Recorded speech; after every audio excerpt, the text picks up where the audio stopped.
Pokaż szczupaka.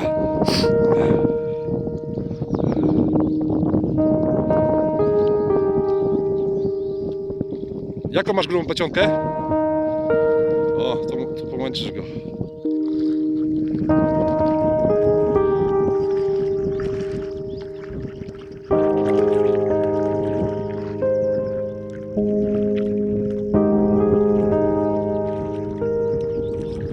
Ej, no nie jest brzydki, ładny jest.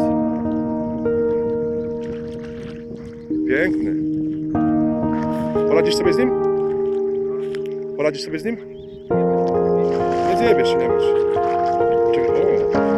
O, ładny tatuś. Jeszcze się nie zmęczył.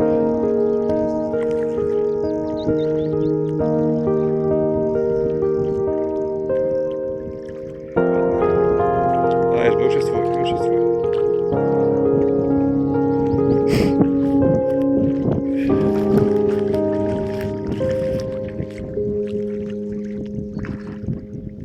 Ładnie, bezpiecznie jest zapięte, także nic się nie stanie.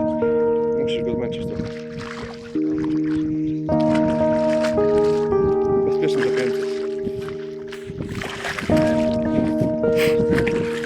Dobra, czekaj, zostaw.